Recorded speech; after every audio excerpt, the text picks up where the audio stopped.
My father raised his glass and declared, "Some children make you proud. Others just take up room." Everyone chuckled. I grinned and replied, "Thank goodness, I just secured my own place 3,000 miles away." "Don't worry, you'll never." Can you imagine your own father looking you in the eye at Thanksgiving and declaring, "Some kids make you proud, and others just take up space"? That's what mine did. Right there, at the dinner table. And the worst part? Everyone laughed. But that night, something inside me finally snapped.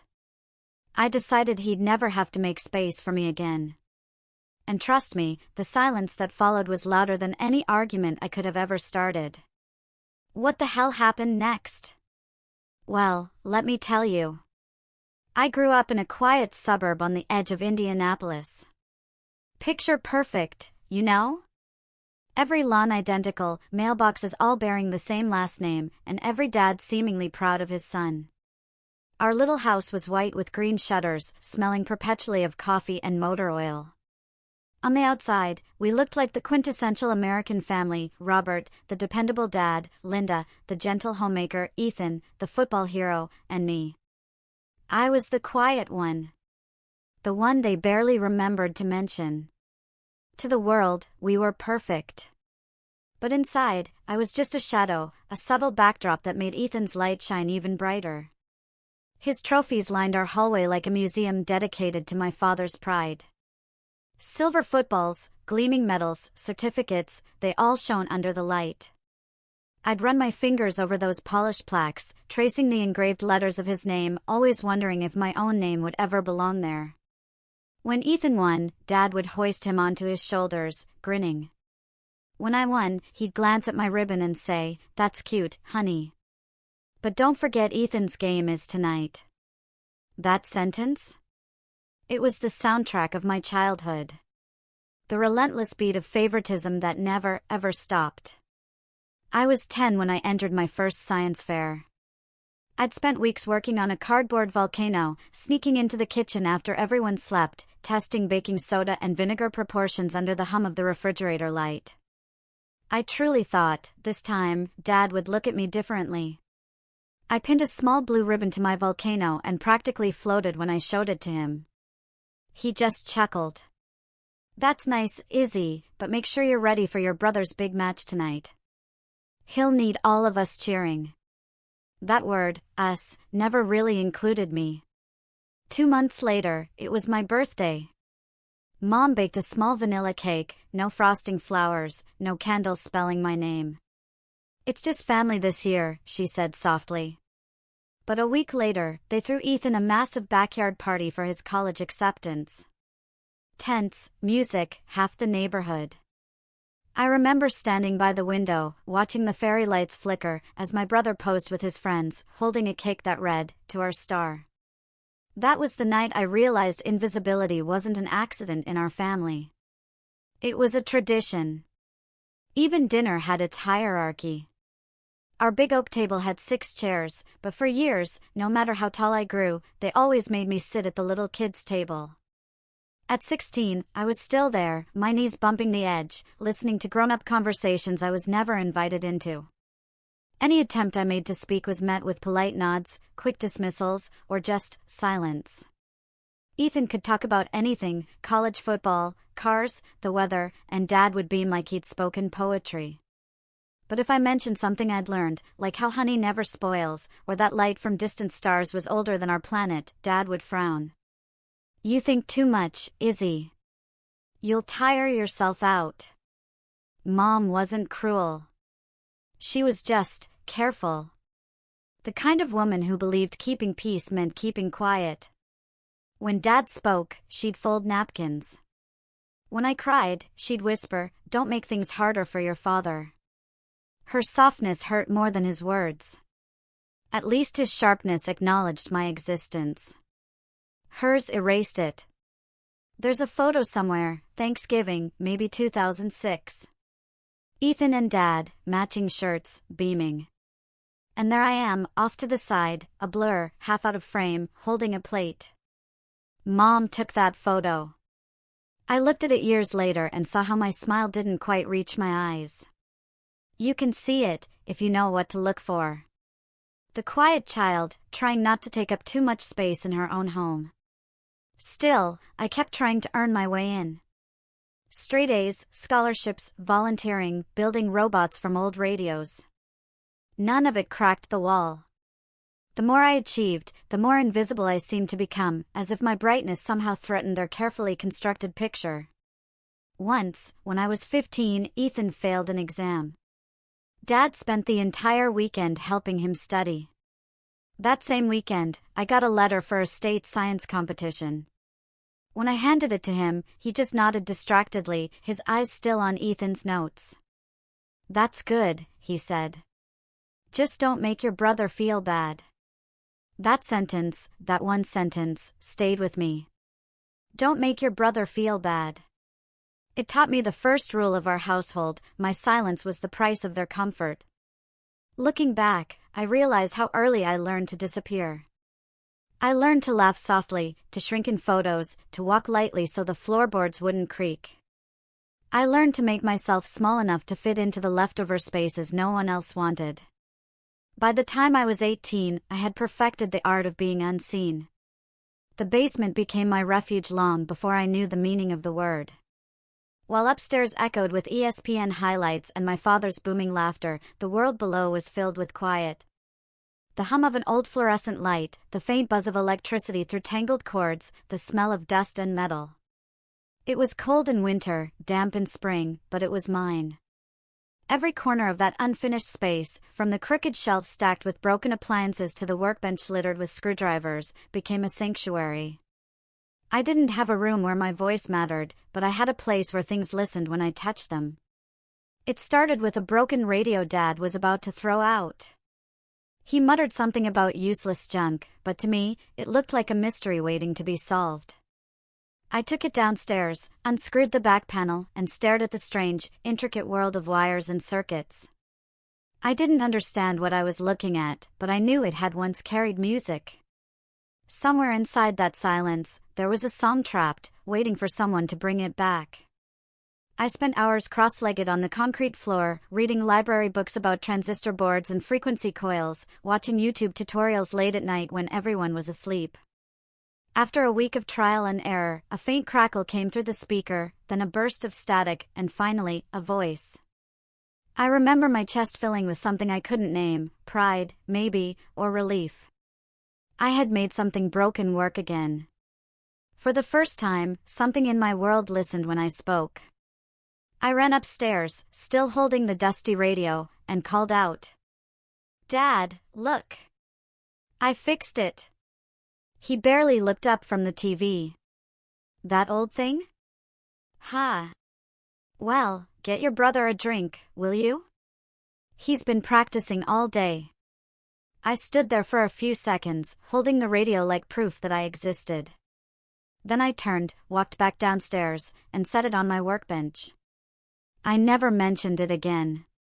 That was the night I made myself a promise: if no one in this house would notice me, I would build something that couldn't be ignored. From then on, the basement became more than a hiding place.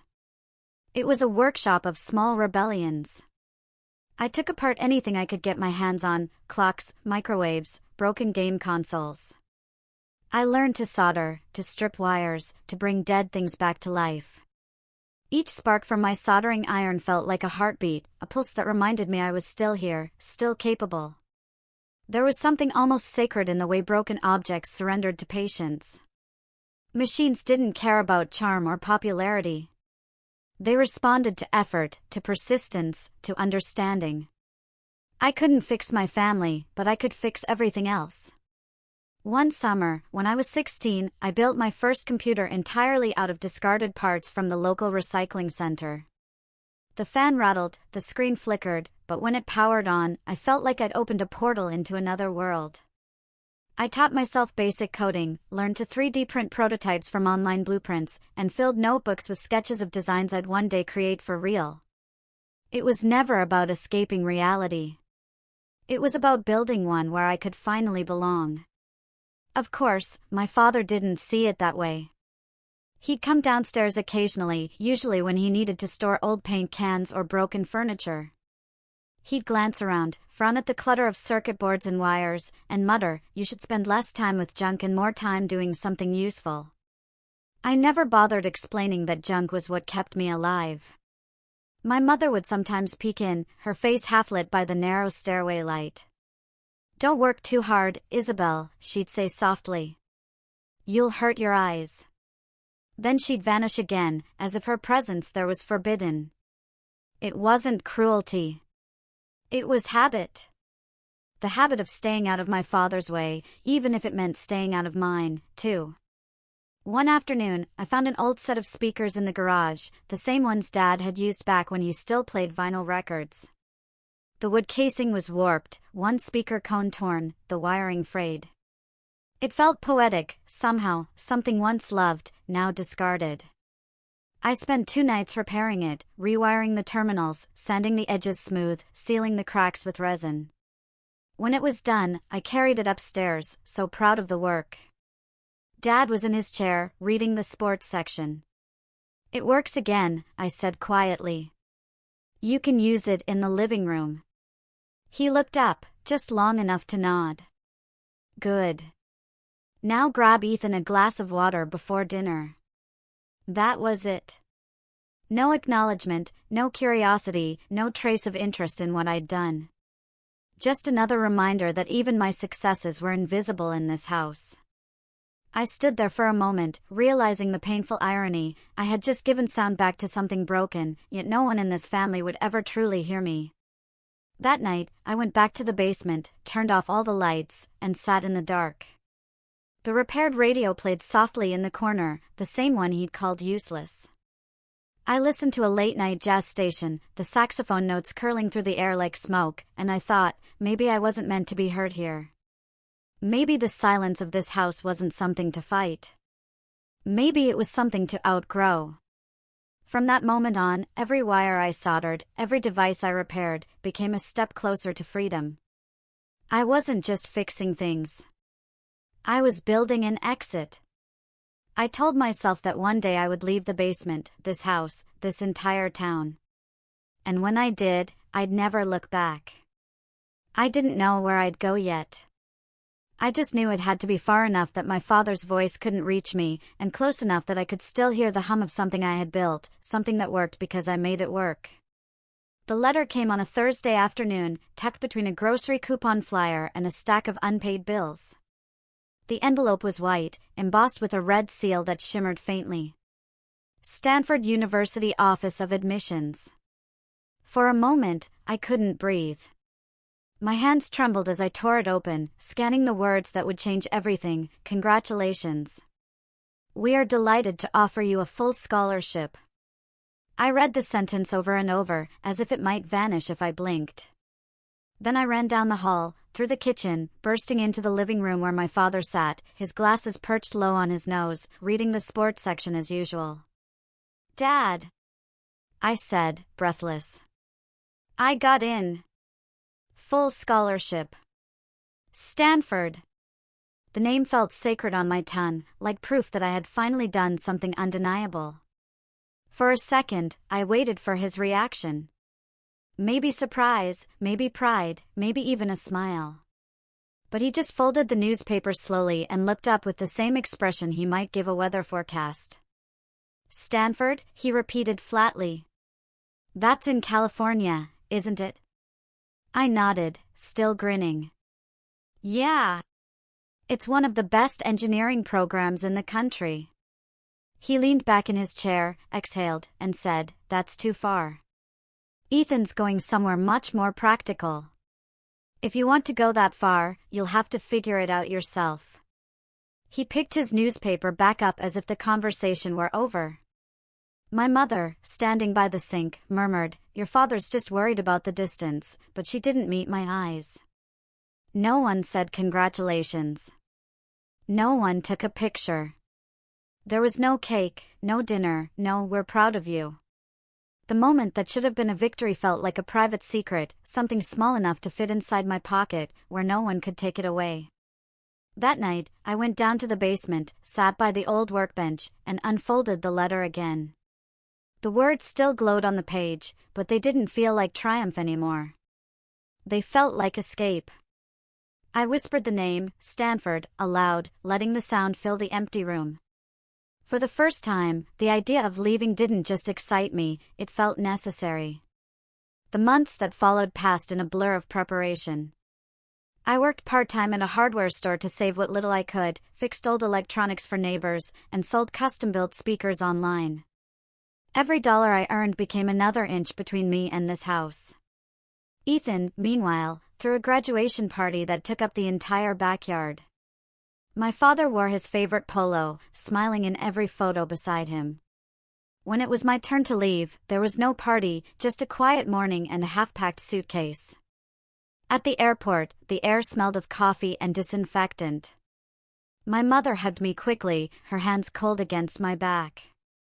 "Call when you land," she said softly.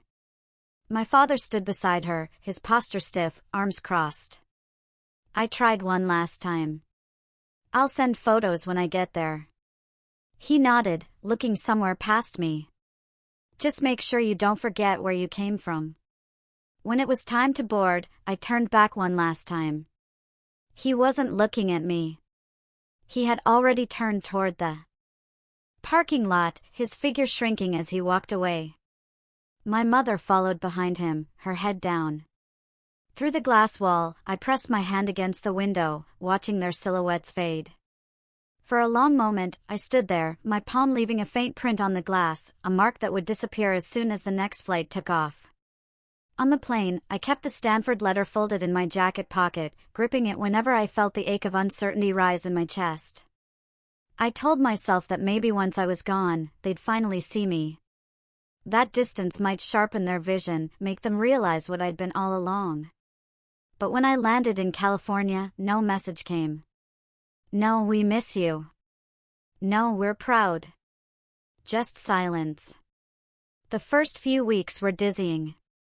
The campus was like a different planet. Red-tiled roofs, sunlight streaming through palm trees, students in sweatshirts with names of clubs I'd never heard of. I walked across Stanford Oval, feeling like an imposter who had wandered into someone else's dream. My roommate's parents flew in from Seattle to help her unpack. They brought flowers, took pictures, and cried when they said goodbye. I stood at the window, pretending not to watch, my hands empty. At night, I lay in my dorm bed, staring at the ceiling fan, thinking about that moment at the airport. My father's back turned, my reflection in the glass. I had traveled 2,000 miles, but the distance inside me had doubled. It wasn't just geography. It was silence carved into me like a second skin. I poured all that emptiness into work. I studied harder than anyone else, spending hours in the computer lab long after midnight. I joined the robotics team where the hum of machines replaced the conversations I didn't know how to start. When the circuits lit up, I felt something close to peace. The same quiet satisfaction I used to feel in the basement back home. But sometimes, when I finished a project or earned top marks on an exam, I'd catch myself glancing at my phone, waiting for a text that would never come. That's when I understood. Leaving home doesn't erase the hunger to be seen. It only changes where you starve. I thought distance would make them realize what I was worth. I thought success would make them proud. But I was wrong. It only made the silence louder.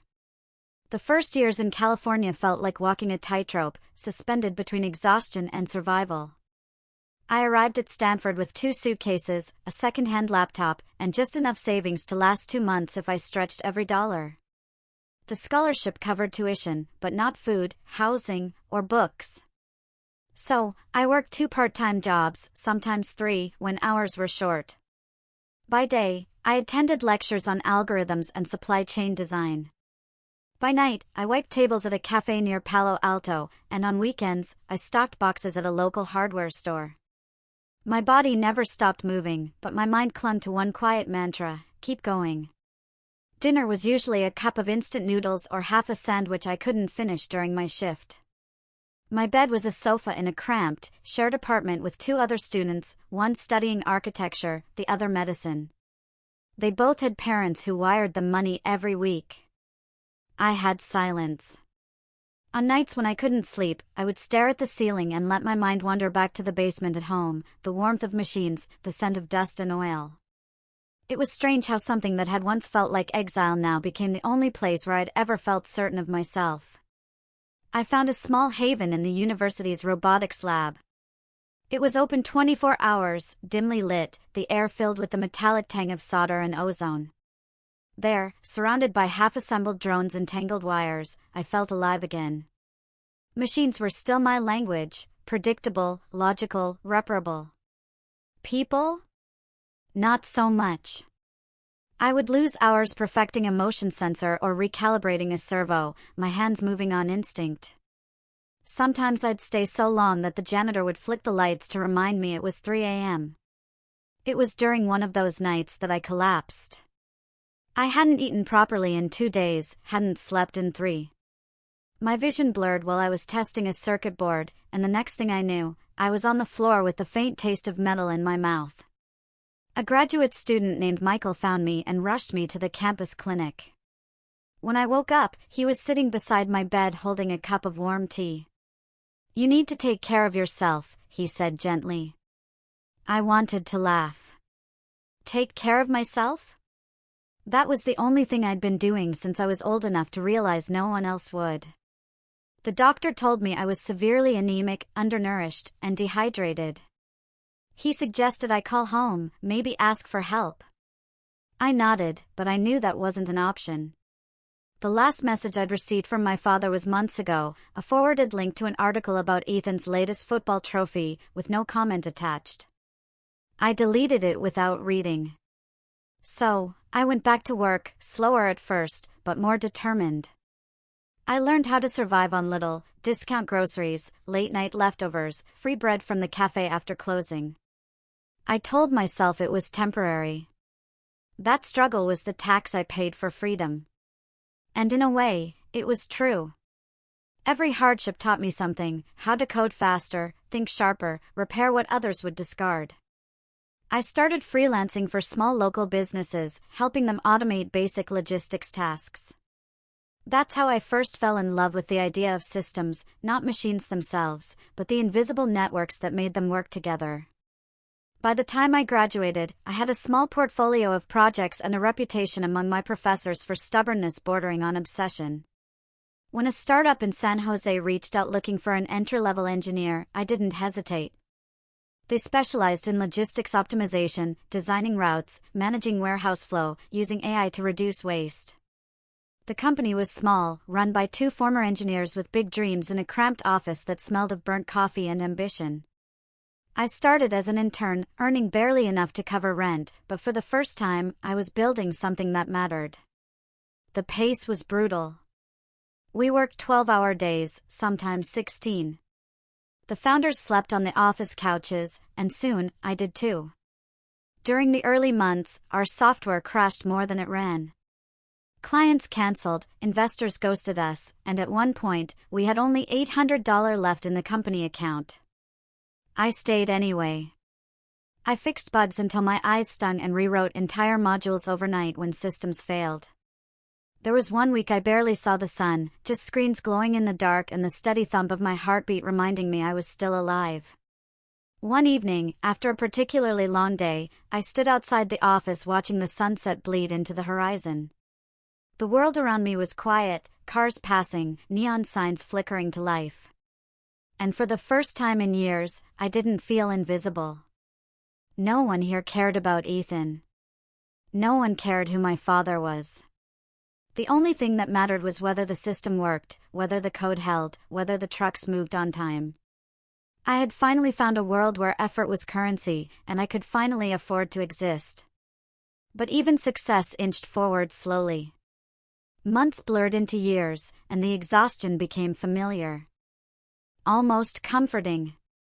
I learned how to write code on 4 hours of sleep, how to make business calls with a fever, how to smile during investor meetings when my hands were shaking from caffeine and stress.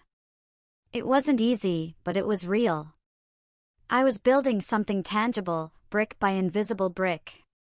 Sometimes, when I stayed late after everyone else had gone home, I'd turn on the small radio I kept by my desk, the same model I'd repaired in my father's basement years ago. It played quietly in the corner, filling the sterile office with warmth. I'd watch the monitors flicker and think about how far I'd come. I wasn't anyone's daughter here. I wasn't the other child. I was Isabel Hart, an engineer, a builder, a woman who made systems work. Still, there were nights when loneliness pressed heavy on my chest. The kind of silence that no machine could fill.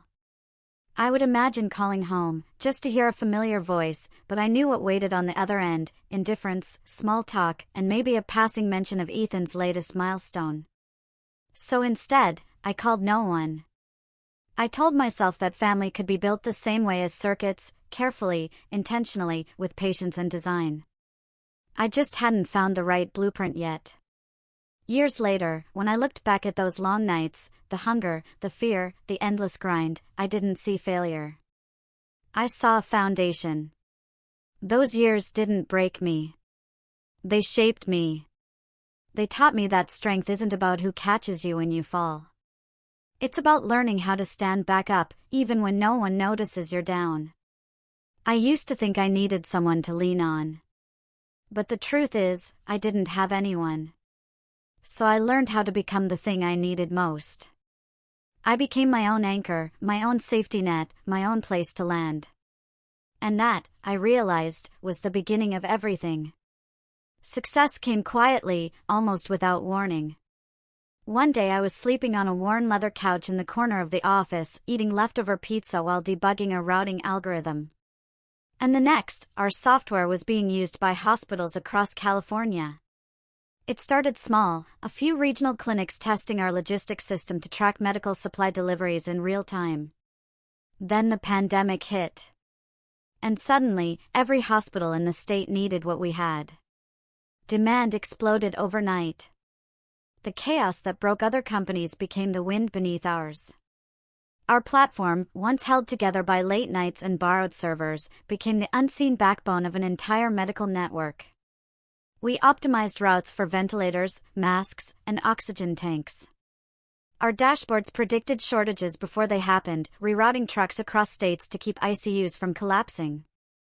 For months, I barely left the office. My team slept on folding cots between workstations, surviving on caffeine and adrenaline. Every ping from my phone, another shipment delivered, another hospital saved, felt like proof that my years of quiet work finally mattered. News outlets picked up the story. A small California startup is redefining emergency logistics. My inbox flooded with interview requests and partnership offers. One morning, I opened an email from Forbes. Congratulations. You've been selected for the 30 Under 30 list in healthcare and technology. I stared at the screen for a long time before it sank in. That basement girl, the one who used to solder old wires while her father bragged about her brother, had just made it into a magazine her parents kept on the coffee table. The ceremony was held in San Francisco, all glass and gold, the kind of place where every surface reflected success back at you. Reporters buzzed around, cameras flashing, people shaking my hand, congratulating me on changing the game. I smiled. I thanked them. I posed for photos under bright lights that made my eyes sting. And then a journalist, a woman with perfect posture and a voice like honey, leaned forward during a live interview. So Isabel, she said, how does your family feel about your success? The question caught me off guard. For a moment, I froze. Not because I didn't know the answer, but because I did. I smiled the same polite smile I'd learned to wear years ago. They're not really into this kind of thing, I said. They don't care much for technology. The interviewer laughed, assuming I was joking. The cameras flashed again. But behind that laugh, something inside me went quiet. Later that night, I sat in my hotel room, the award plaque resting on the desk beside me. The city outside glittered, alive with celebration, but I couldn't feel any of it. I thought of my father sitting in his old recliner, probably watching football, unaware or uninterested that his daughter's name had just been broadcast on national television. I thought of my mother tidying up after dinner, maybe glancing at the muted TV and flipping the channel before my segment aired. And Ethan, well, he was probably out celebrating some promotion of his own with friends who cheered his every move. The silence from home was almost predictable. Not even a text, not even a question. I used to think that if I achieved enough, it would force them to see me. That success would be a spotlight bright enough to pierce their indifference. But all the lights in the world couldn't reach them. When the ceremony ended, I stepped outside, holding the glass trophy in one hand and my phone in the other. The night air was cold, the street wet from earlier rain. My reflection in the building's mirrored wall looked like a stranger, tailored suit, confident smile, hair pulled neatly back. I tried to see the girl my father had ignored, the one who used to sit at the kids' table, but she was gone. And yet, in her place, I felt only emptiness. Over the next few months, the company scaled faster than I could have imagined. We partnered with national distributors, expanded to dozens of states, and received acquisition offers from corporate giants. My calendar was packed with board meetings and investor calls. I learned to speak the language of business, efficiency, capital, growth, words that sounded powerful, but meant little to the child who once just wanted to be seen. Every time a new milestone was reached, someone would say, "You must be so proud." And I'd nod, smile, and thank them. But pride was a strange, foreign thing to me. I didn't feel proud, just tired. Tired of chasing an acknowledgement that never came. Tired of filling the silence with achievement after achievement. One night, after yet another interview, I went home to my empty apartment in San Jose. I poured myself a glass of wine and scrolled through my phone. Past articles praising my visionary leadership. Then I stopped at a photo from the Forbes event. Me holding the award, cameras flashing.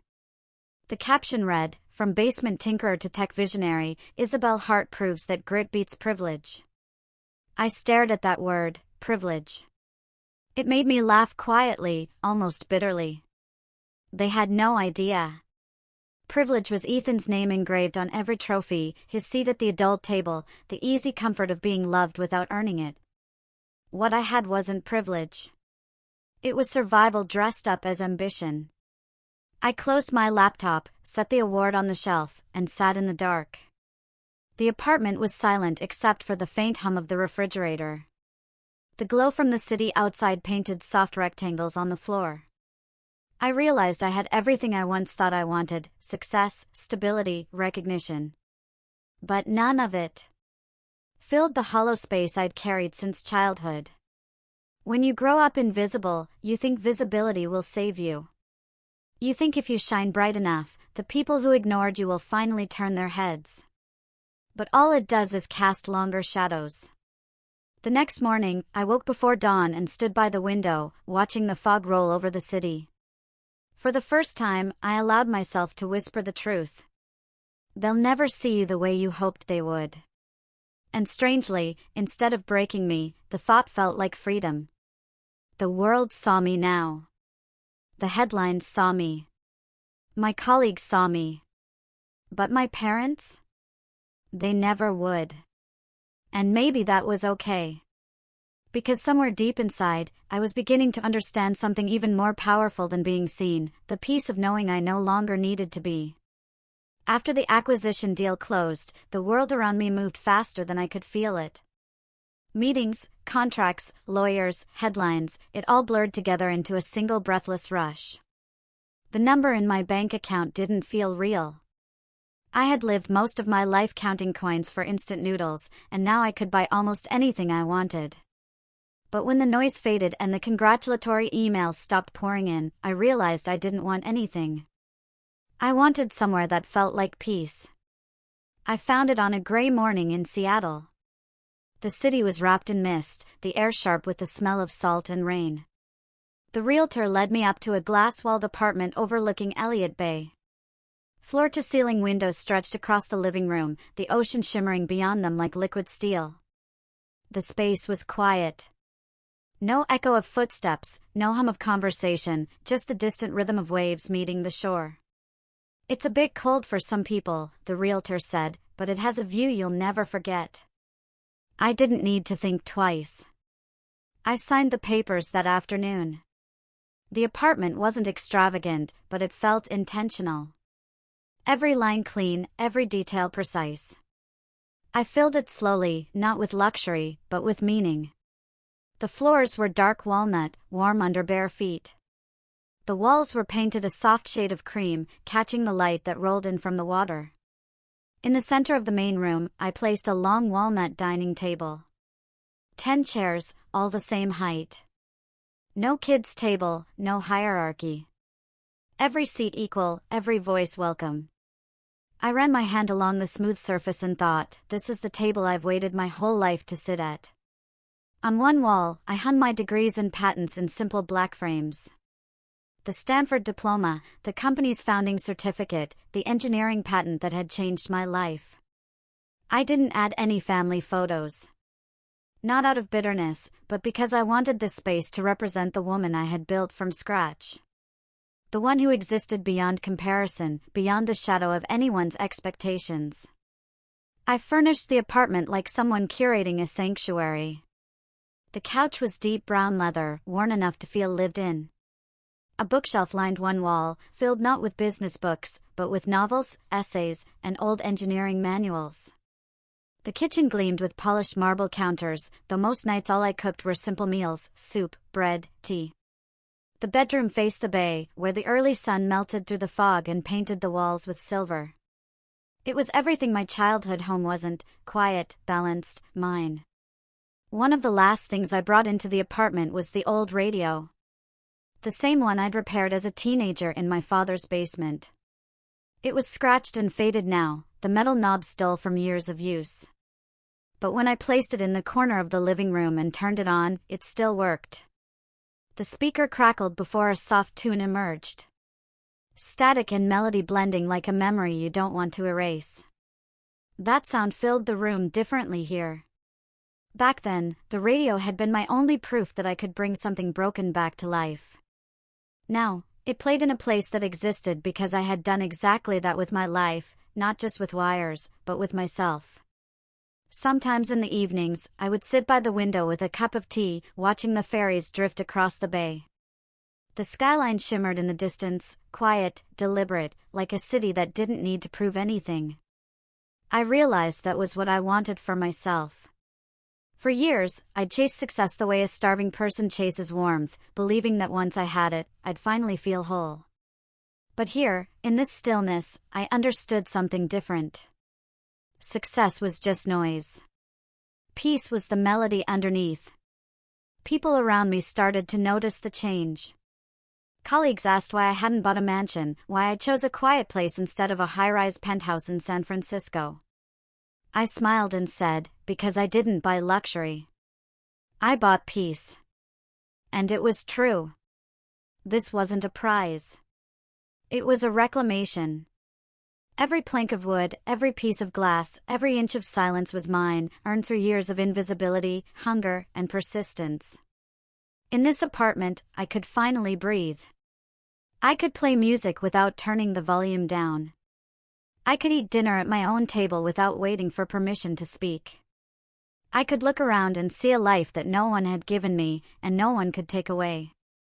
Some nights, I would leave a single lamp on by the table and let the room go dim. The city lights flickered through the window, dancing across the glass walls like ripples of gold. I'd sit there tracing the grain of the wood, thinking about the years it took to reach this place, about the basement, the rejection letter that became a scholarship, the nights I coded until my hands cramped, the company born from chaos. And always, that voice, my father's, echoing faintly from the past. Some kids make you proud, others just take up space. I smiled every time I thought of it now, because here I was, 3,000 miles away, surrounded by space I had made for myself, and it was beautiful. The old radio played softly in the background. It sounded perfect, but steady. I imagined the younger version of me, sitting on the cold concrete floor, holding a soldering iron, dreaming of somewhere she could belong. If she could see me now, the table, the ocean, the quiet, she would understand. I hadn't just built a home. I had built a new world. This place wasn't proof that I'd made it. It was proof that I'd healed, that I'd stopped asking for permission to exist. And in that stillness, beneath the hum of the radio and the slow rhythm of the sea, I realized something simple and true. I didn't need to fix anything anymore. Not machines, not relationships, not myself. Everything that mattered was already working. 7 years had passed since I'd left that house in Indiana. 7 years since I'd stood in that home with its polished oak floors, its heavy curtains, its photographs of Ethan smiling from every wall. The invitation came in an email, polite, almost sterile. Thanksgiving dinner, 6 p.m. Hope you can make it. Signed simply, Mom. No mention of Dad, no warmth, no apology. Just an address I still knew by heart. For a long time, I hovered over the delete button. I didn't owe them my presence. Not after the years of silence. But something in me, not bitterness exactly, but a whisper for closure, told me it was time. Not to reconcile, just to return one last time and see the people who had once made me small, now from the vantage point of someone who no longer was. The flight to Indianapolis felt surreal. I watched clouds roll by beneath the wing and thought about all the miles between the girl who had left and the woman who was returning. I wasn't coming back to prove anything. I didn't need to. My life in Seattle had already answered every unasked question. But this, I told myself, wasn't about victory. It was about ending the story on my own terms. When I pulled into the driveway of my childhood home, everything looked smaller. The maple tree that once seemed enormous now barely brushed the second-floor windows. The porch light still flickered like it always had, because no one ever bothered to fix it. Inside, the smell of roasted turkey and cinnamon filled the air, familiar, almost painfully so. My mother opened the door, smiling nervously. "You look different," she said. "Older." I smiled softly. Time does that. Ethan was already at the table, his wife beside him, their 2 kids whispering into iPads. My father sat at the head, as always, carving the turkey with mechanical precision. He looked older, too. His hair thinner, his shoulders slightly stooped. But his presence still filled the room like static electricity. When he looked up and saw me, there was a flicker of something in his eyes. Surprise, maybe. Then it vanished. Dinner began in small talk. The usual updates: Ethan's promotion, the kids' school achievements, the new car. No one asked about Seattle or the company or the Forbes list. I didn't mind. I wasn't here for their curiosity. I cut my food slowly, listened, smiled when it was polite to. The sound of silverware on porcelain filled the gaps between words. Then, as the plates cleared and the second bottle of wine opened, my father lifted his glass. "A toast," he said, and immediately the room quieted. His voice was the same, calm, deep, the kind that demanded attention. He looked at Ethan, then at me, and said, "Some kids make you proud. Others." His lips curved into that familiar smirk. "Just take up space." The laughter came easily, just like it used to. Ethan chuckled. His wife covered her mouth to hide a grin. Even the children giggled, not understanding why. My mother looked down at her plate, the way she always did when she wanted to disappear. For a second, the old ache rose in my chest, that instinct to shrink, to let it pass, to pretend it didn't hurt. But the woman sitting there wasn't the girl who once hid in the basement. I set my fork down gently and looked at him. "Good thing I just bought my own place," I said evenly. My voice calm, but sharp enough to slice through the laughter. 3,000 miles away. So no one has to make space for me anymore. The laughter stopped instantly. Forks froze. The room fell into that thick, airless silence that follows a truth no one expected to hear. My father's smirk faltered. He blinked as if unsure whether I was joking. My mother finally looked up, her eyes wide. Ethan shifted in his chair, suddenly fascinated by his glass. I held his gaze. Not with anger, but with something far more dangerous, indifference. Then I smiled.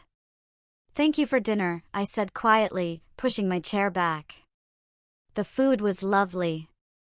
No one moved as I stood. I walked around the table, my heels clicking softly against the wood floor. At the doorway, I paused and turned back, taking in the scene one last time, the table where I was never enough. The faces that had never really seen me. "Happy Thanksgiving," I said. "And don't worry, I won't take up any more space." Then I left. The night air outside was cold and clean, the sky above a deep indigo scattered with stars. I walked down the driveway to my rental car. The sound of the door closing behind me sealing something larger than just a meal. It sealed a lifetime. As I drove away, I didn't feel triumphant.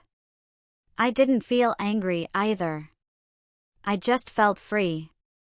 For years, I had thought that healing meant reconciliation, that peace required understanding. But now I realize sometimes peace is simply walking away without the need for anyone to follow. The road stretched ahead, empty and quiet. The headlights carving tunnels through the dark. I rolled the window down, letting the cold wind whip across my face. The old radio? Yes. I brought it with me, sat on the passenger seat, playing a faint, crackling song from some late-night station. And as I listened, I thought of the girl I once was, sitting at the kids' table, small, invisible, waiting for her turn to belong. I wanted to tell her this: you never needed a seat at their table. You were always meant to build your own. When I reached the edge of the city, I looked in the rearview mirror one last time. The house was far behind me, swallowed by the dark. I didn't need to see it anymore. I had already left the part of me that needed it there, and she could finally rest. I didn't win that night by saying something clever. I didn't win at all. I simply stood up and walked away. And that was enough. Christmas arrived wrapped in the soft gray mist of the Pacific Northwest, the kind that blurred the line between sea and sky until everything looked like peace. In the week leading up to it, my apartment by the bay slowly transformed. Evergreen wreaths hung over the glass doors, threaded with crimson berries and strands of golden light. The long walnut table that had once stood empty now gleamed under the gentle glow of candles. For the first time since I'd bought this place, I wasn't preparing for solitude. I was preparing to share it. It started as a simple idea, an antidote to the hollow echo of that Thanksgiving night. I didn't want to spend Christmas pretending the silence from my family didn't sting. I wanted to fill that silence with something real, something human. So, I opened my door to everyone who had ever been made to feel small, unseen, or forgotten. I wrote the invitations by hand. To my former robotics professor at Stanford, Dr. Lang, who had once told me, the world needs more quiet builders.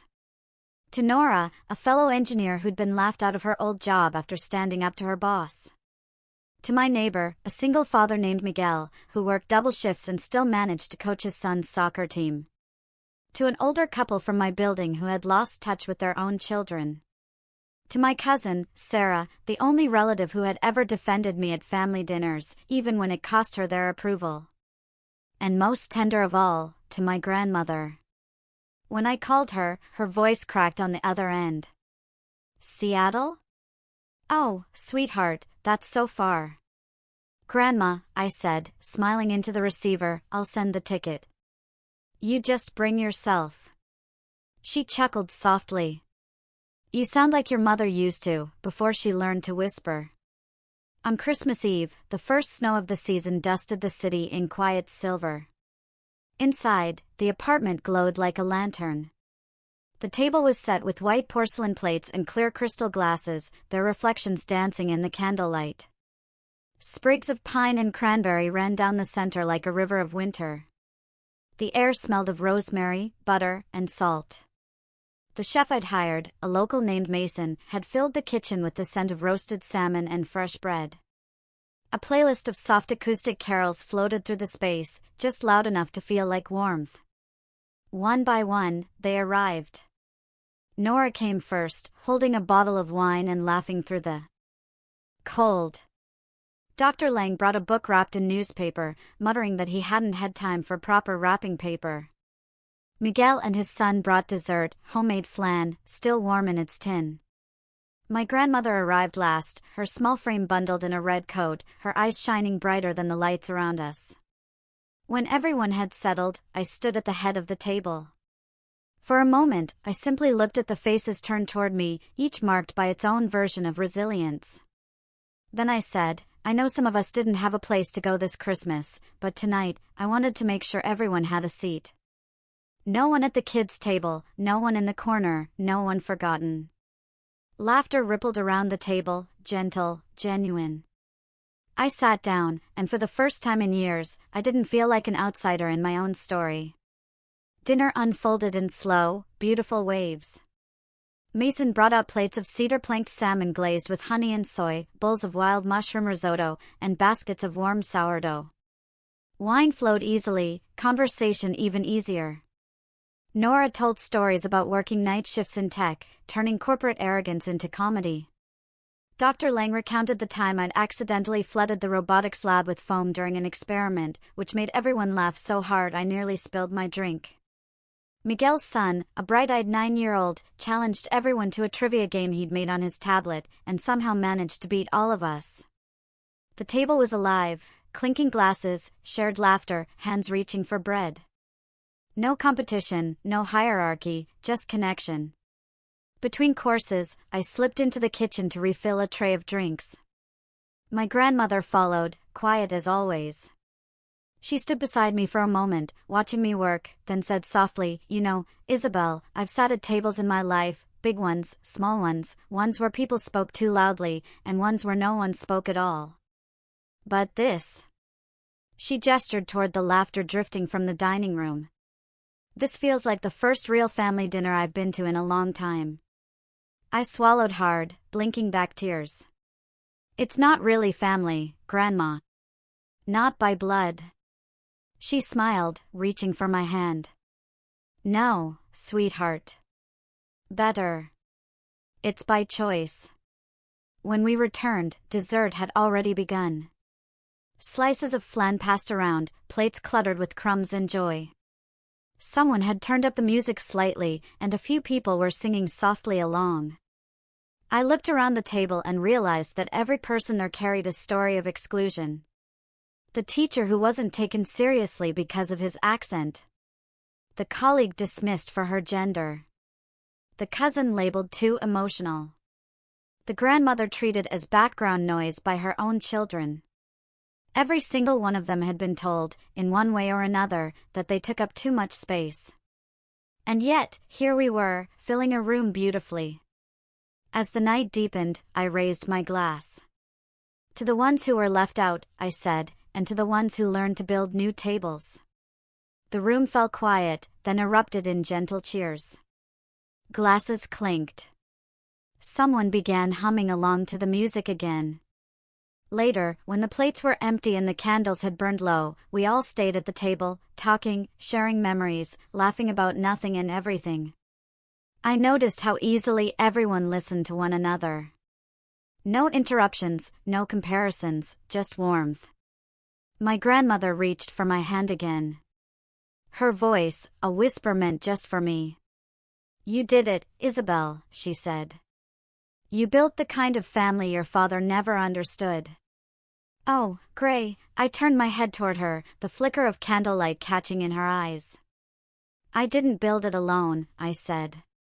They came, and they made it real. She nodded slowly. That's what real families do. They make each other real. When everyone had gone home and the apartment had fallen silent again, I stood by the window overlooking the dark bay. Snow still fell, soft and endless. The table behind me was a beautiful mess, empty glasses, napkins folded into careless hearts, the faint scent of pine and vanilla lingering in the air. I thought about the home I had grown up in, the rigid lines, the quiet expectations, the laughter that never reached me. And then I looked around this room, filled hours earlier with imperfect, ordinary people who had chosen to show up, to care, to belong. In that moment, I understood something I never had before. Family isn't where you come from, it's where you are seen. No one here shared my last name, but every heart that had walked through my door that night had left something behind, a piece of grace, a spark of healing, a fragment of the love we were all still learning how to give. I walked over to the corner of the room where the old radio sat. I turned the dial gently until a faint tune drifted out, a soft jazz version of Silent Night. The same song that had played in the basement all those years ago when I dreamed of a different life. Only now, it didn't sound like longing. It sounded like home. As the snow thickened outside, I whispered to no one in particular, "There's no family here tonight by blood." But every heart in this room was real. And for the first time in my life, that was more than enough. By morning, the snow had stopped, leaving the city wrapped in quiet white. The apartment still smelled faintly of pine and cinnamon, the table a battlefield of crumbs and candle wax. I was barefoot, holding a mug of coffee, watching sunlight stretch across the floor, when my phone buzzed on the counter. At first, I ignored it. I wasn't ready to return to the noise of the world. But when it rang again, then again, I glanced at the screen. Dad. My thumb hovered over the answer button. 7 years of silence, and he was calling now. I hesitated, then swiped to accept. Isabel. His voice was sharp, controlled, the same tone he used when I was a child and had done something he considered foolish. Do you know what's happening right now? I frowned. Good morning to you, too. He ignored that. The entire town's seen those pictures. Pictures? The Christmas dinner, he snapped. Someone posted them online.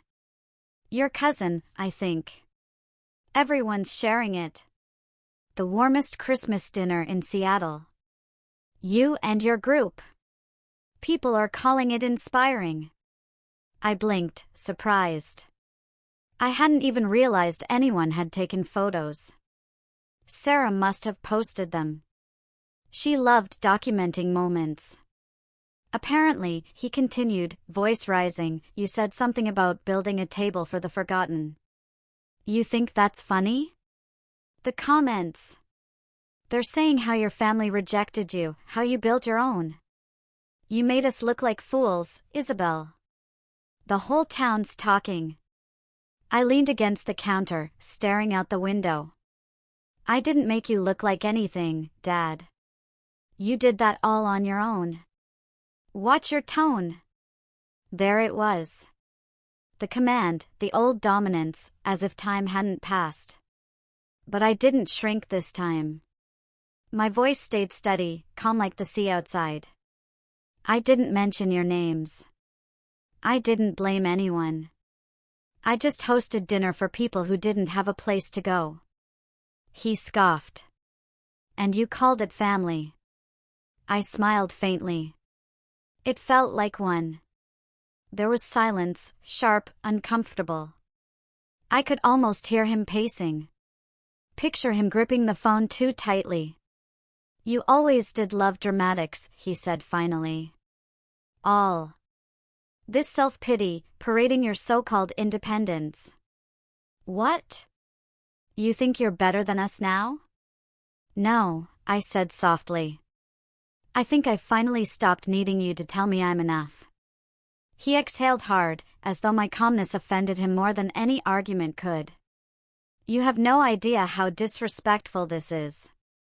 Your mother's been humiliated. Your brother called this morning, says people are asking what happened between us. You've dragged our family through the mud just to play the victim. I closed my eyes. There it is. I thought. The story they'd always needed to tell, that I was the problem. That I'd turned my back on them. I had lived my whole life trying to rewrite that narrative. But now I realized I didn't have to. They could keep their version. I had mine. Dad, I said, quiet but firm. You're upset because people saw something true, not because I said it. You've always cared more about how things look than how they are. Don't you dare talk to me like, Robert, that's enough. The voice came from somewhere behind him. Faint but unmistakable. My grandmother. I hadn't realized she was with him. Maybe she'd gone there after the holidays. Maybe she'd heard the whole conversation. Mom, he started, but she cut him off. No, you listen to me now. Her voice, though weak with age, carried more authority than his ever had. I saw those pictures, too. I saw her table. There was a long pause. I could imagine my father stiffening, ready to defend himself. But my grandmother didn't let him. She didn't shame you, Robert. She didn't even mention your name. She showed people something beautiful. A room full of souls who had nowhere else to go, sitting together, being seen. That's not humiliation. That's grace. He said nothing. She's not taking up space, my grandmother continued softly. She built a table big enough for everyone who was told there wasn't one. Even for you. Silence filled the line, a silence thick and trembling, the kind that comes when truth finally pierces pride. I stood by the window, gripping the edge of the counter, listening to the faint hum of the call. Finally, my father spoke, quieter now. You don't understand, Mom. People, she interrupted, will forget by next week. But your daughter will remember this moment for the rest of her life. Don't make her remember that her father called her success an embarrassment. He didn't answer. Robert, she said again, gentler now, for once in your life, just be proud of her. Even if you don't understand her. That's all she ever wanted. There was a faint sound, maybe the phone shifting hands, maybe the scrape of a chair. Then my grandmother's voice, closer to the receiver. Sweetheart. I swallowed hard. I am here, Grandma. I saw the photos. It was a beautiful dinner. Her voice trembled. You looked happy. Truly happy. I whispered. I'm proud of you, she said simply. Those 4 words hit deeper than any award or headline ever could. For a moment, I couldn't speak. I pressed my palm to the glass, watching the waves crash against the rocks below, letting her words sink into the space where all the old wounds used to live. Thank you, I managed. That means everything. I know, she said softly. Then after a pause, don't let his anger make you doubt what you've built. Men like your father don't know how to love without control. But you loved without permission. That's stronger. I think I finally understand that, I smiled through the tears I hadn't realized were falling. The line went quiet for a few seconds. Then I heard her say gently, I should go, darling. He's pacing holes in the carpet. I let out a sound full of release. Go easy on him. No, she said, amusement in her voice. He could use a little discomfort. When the call ended, I stood there in the sunlight, my phone still warm in my hand. The silence that followed wasn't heavy this time. It was clean. I didn't feel guilt for walking away or sorrow for what was broken. I just felt light. I poured myself another cup of coffee and walked over to the window. The bay shimmered under the winter sun. The world outside, impossibly still. For the first time in my life, my father's voice didn't echo inside me anymore.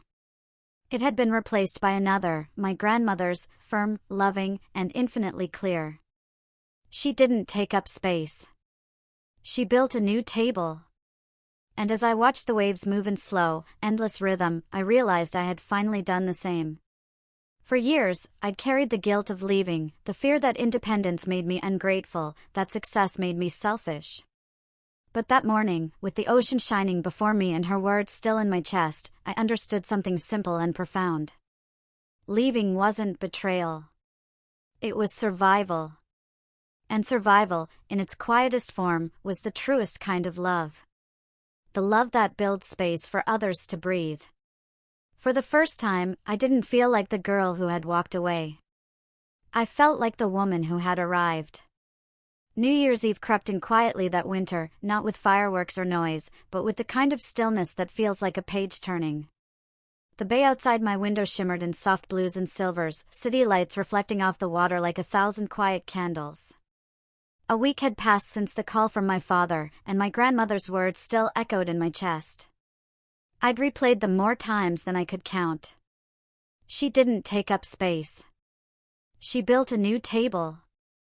I sat at my desk that morning, watching the slow fall of snow against the glass, and typed a short message.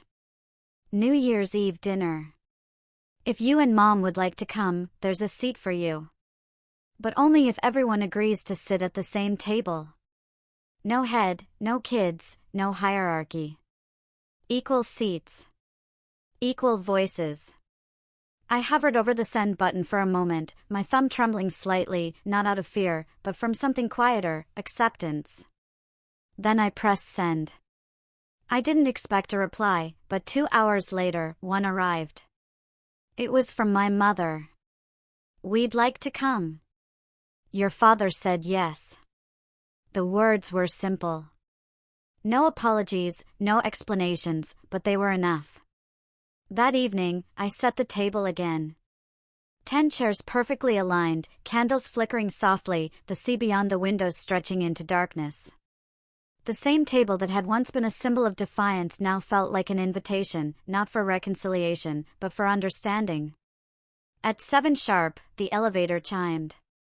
When the door opened, my parents stood there, both looking smaller than I remembered. Time had carved fine lines around their eyes, and the confidence they once wore like armor seemed to have faded. My father's posture was still stiff, his pride intact, but his eyes flickered with something new, uncertainty. My mother smiled nervously, clutching a small box wrapped in silver paper. Hi, Isabel, she said softly. Hi, Mom. Come in. They stepped inside, glancing around the apartment. My father's gaze lingered on the wall where my degrees and patents hung, framed proof of the life they had chosen not to see. He said nothing, but I saw the faint tightening of his jaw. Dinner was quiet at first. The air carried the careful politeness of strangers trying to remember how to speak to one another. I served roasted halibut, rosemary potatoes, and wine from a small vineyard near Oregon. My mother complimented the view, the food, the candles, anything but the distance between us. My father mostly listened, pushing his fork around his plate, glancing occasionally at the radio in the corner. Finally, it was my mother who broke the silence. You always liked music, she said softly, nodding toward it. Even when you were little, you used to fix that old thing downstairs. Remember? I smiled faintly. I remember. A long pause stretched across the table. The city lights danced through the glass behind them, painting soft gold across their faces. Then, unexpectedly, my father spoke. Maybe he hesitated, his voice slower now. Maybe I didn't see it. I looked up. See what? He exhaled. What you were doing. Who you were becoming. I thought Ethan was the one who needed us more. You always seemed self-sufficient. My mother nodded slowly. I think I told myself you were fine, Isabel. You never complained. You just kept going. I didn't realize that silence doesn't mean peace. Her words landed gently, without defense or excuse, just a kind of late honesty. I didn't rush to fill the silence. I wanted to let it breathe, to let them feel the weight of what was being said. My father looked down at his hands. I shouldn't have said what I said that night, he murmured. The toast. I let out a small breath. Not quite laughter, not quite forgiveness. It's all right, I said softly. You were right in a way. Some kids do make their parents proud. Others just make themselves free. He looked up, startled by the calmness in my voice, but there was no anger there, only truth. The rest of the evening passed in fragments of memory, small stories, laughter that felt tentative, but real. Pauses that weren't uncomfortable anymore. For the first time, we weren't a hierarchy. We were just three people sitting at the same table, learning how to exist without old rules. Ethan had been invited, but he hadn't come. My mother mentioned him once, then stopped, sensing it wasn't the night for comparisons. After dinner, I poured us each a glass of champagne. Midnight was only minutes away. I stood and walked toward the balcony, the crisp night air meeting my face as I opened the glass door. Behind me, the city hummed, fireworks readying in the distance, laughter spilling from nearby apartments. My parents followed, standing quietly on either side of me. The sea below shimmered in moonlight. The sound of the waves rising and falling like breath. I raised my glass and said softly, "To new tables. And to equal seats." My father looked at me, then nodded. "To equal seats," he echoed. For the first time in my life, the words didn't sound forced. We stood there as fireworks bloomed above the water, bursts of red and gold lighting the sky. I thought about every dinner table I'd ever sat at, the kids' table that made me invisible, the family table where I was the afterthought, the empty table in my Seattle apartment that became a symbol of self-respect. And now this one, imperfect, quiet, human. When the last firework faded, my parents said good night. My mother hugged me for a long time before leaving.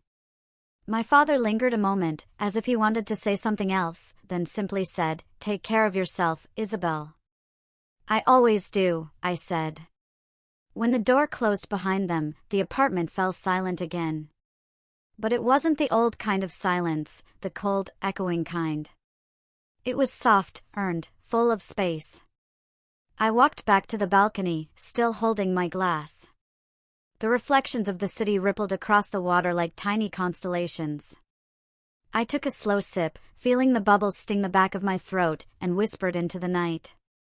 Some kids make their parents proud. Others make themselves free.